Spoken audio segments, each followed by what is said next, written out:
کتابوں کے رٹے بھی انہوں نے لگائے تو صرف وہ قوانین جو ایک عقلی بحث تک محدود ہیں.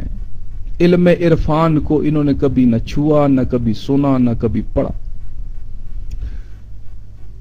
منطق کی وہ 2 کتابیں پڑھ کر یہ اپنے آپ کو عالم کل اور پاکستان کی مکمل شیعت کے مالک سمجھنے لگے.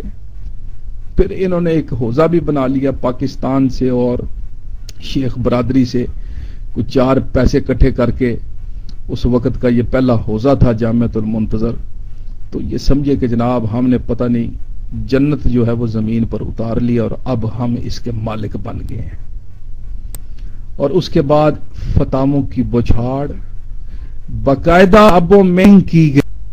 عقد دیوبندی میں، پیر انصبوں میں، حافظ حسین میں، علامہ رشید کتابوں میں، امیمہ کے والد جن کو علماء وقت کے امیر کا خطاب تک کا جناب پورا منورہ انہوں نے یہ احمد کار ہے کہ پاکستان میں سب سے بڑا انہوں نے کیا. آج تک بھی رک گئے نہیں، یہ کرتی بہت طرح بھی علماء کے اوپر اس کے خالو اس کے شیعت کیا کہ نا اشریہ فرقہ ہے تو میل دیو.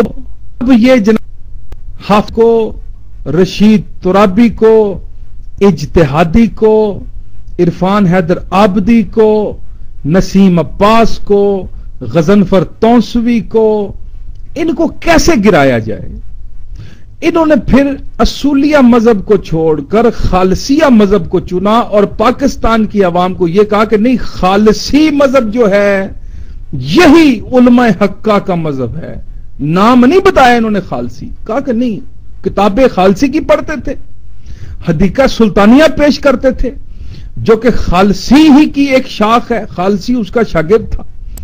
اور پاکستان کی جو عام بھولی عوام ہے اسے یہ کہا جاتا تھا کہ یہ عقائد شیعہ عقائد نہیں بلکہ یہ عقائد شیعہ عقائد ہے، یہ حاضر و ناظر نہیں ہے، ان کی نوع بشری ہے، انبیاء کی بھی نوع بشری ہے، یہ کوئی استمداد نہیں کر سکتے، یہ دعاؤں کے محتاج ہیں، یہ ہاتھ اٹھاتے ہیں تو اللہ ان کی دعائیں رد نہیں کرتا. معراج پر جو ہے وہ مولا امیر المومنین نہیں ہے، حدیث کسا ایک افسانہ ہے، ناد علی کی کوئی سند نہیں ہے، یا علی مدد کرنا شرک ہے، کفر ہے، بدعت ہے. اور کتابیں کس کی دکھاتے تھے؟ خالصی کی. اور کہتے تھے کہ یہ تمام مراج عظام جو شیعہ ہیں ان کے یہ عقائد ہیں. ان کے خلاف علماء کرام نے باقاعدہ ڈکو کے، اختر عباس کے ترجمے کر کے لے کر کے، لیکن علماء نے کہا کہ یہ تراجم جو ہیں ان پر ہم فتویٰ نہیں دے سکتے. اگر ان کی کتابیں عربی میں ہوں تو ہم اس کے بطلان اور فاسد کا 1 سیکنڈ میں فتویٰ دیتے ہیں. اس پر آج آ کر پھر ہمارے پاس صرف آقائے حافظ بشیر حسین نجفی مدظ اللہ ہی ہیں جو پاکستان کے پڑھے لکھے ہیں اور ان کو اردو بھی آتی ہے.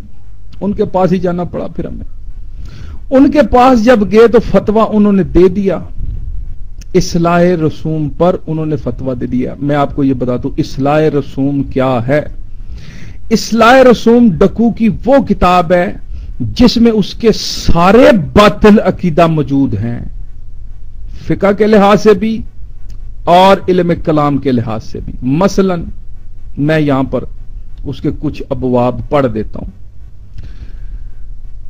اس کے ابواب ہی اگر آپ دیکھ لیں نا تو آپ کو پتہ چل جائے گا. توحید، عدل، نبوت، امامت، قیامت، فروع دین اور تذنیب، یہ تقریباً 50 نمبر صفحے تک ختم ہو جاتی ہے. دوسرا باب اس نے قائم کیا عقائد اسلامیہ میں تحریفات اور بدعات کا بیان. پھر اس نے شرک کی اقسام لکھی جو اس نے اپنی طرف سے لکھی. ان کو لکھنے کے بعد اس نے علم غیب والا عقیدہ لکھا صفحہ نمبر 67-8 کے اوپر. پھر اس نے باب قائم کیا نوع نبی اور امام والا عقیدہ. یعنی نبی اور امام جو ہیں ان کی نوع بشری ہوتی ہے، انہیں نوری اور غیر بشری ماننا عقیدہ شیعہ عقیدہ نہیں. یہ 74 پر اس نے لکھا. پھر اس نے نبی و امام کے حاضر و ناظر ہونے والا عقیدہ 77 پر لکھا. پھر اس نے تفویض والا عقیدہ 78 پر لکھا. اس نے غلو والا عقیدہ صفحہ نمبر 80 پر لکھا. پھر اس نے ولادت یا نزول نبی اور امام والا عقیدہ 83 پر لکھا کہ ان کی ولادت ہوتی ہے، ہماری طرح یہ پیدا ہوتے ہیں. پھر وسیلے پر اس نے 85 پر لکھا کہ جی یہ وسیلہ جو ہے ایک رسمی ہے، کلی مطلق نہیں ہے. ٹھیک ہے، آپ اس کا واسطہ دے کر یا اللہ تجھے بے حق محمد و آل محمد ان کا واسطہ ہے، یا اللہ تو میرا یہ کام کر دے. مانگنا پھر بھی اللہ سے ہی ہے، مانگنا پھر بھی اللہ سے ہی ہے. آپ صرف ان کا واسطہ یعنی اللہ کے سامنے جب ترلے کرنے ہونا تو ان کا نام لے لیا کرو، اللہ قبول کر لیتا ہے. ان سے مانگنا کفر ہے، شرک ہے، یہ اس نے لکھا. پھر اس نے بدعت اور غلط رسوم میں اس نے جو ہے اذان کو اعادہ کہہ دیا اور تمام علم ذوالجنا زیارتیں یہ سب کچھ اس نے جو ہے ایک رسوم میں ڈال دی. اذان میں تحریف اس نے باب قائم کیا 95 میں. اچھا، پھر اس نے جناب مخصوص اوقات میں مسافہ کرنا، یعنی کہ نماز کے بعد جو مسافہ کیا جاتا ہے اس کی کوئی ضرورت نہیں ہے. ٹھیک ہے، اس کے بعد اس نے یوم عاشورہ کو کہ جناب یوم عاشورہ پہ لوگ کیوں نہیں مسافہ کرنا چاہیے، کوئی اتنا بڑا مسئلہ نہیں. جو نہیں کرتا وہ بدعت کو ایجاد کرتا ہے. خمس کے لیے اس نے بڑی بکواس کی کہ یہ رائل جو ہے نا وہ اس کا رائل فیملی کا ایک ٹیکس ہے. اچھا، پھر اس نے جلوس، تعزیہ، علم، مہندی، مزارات، عزاخانوں میں جو علماء کرام پڑھتے ہیں پیسے لیتے ہیں، ماتم پر، زنجیر زنی پر، کما پر، اس نے کہا یہ سب کچھ بدعت اور رسوم ہے. شادی بیاہ کے مسائل میں بھی اس نے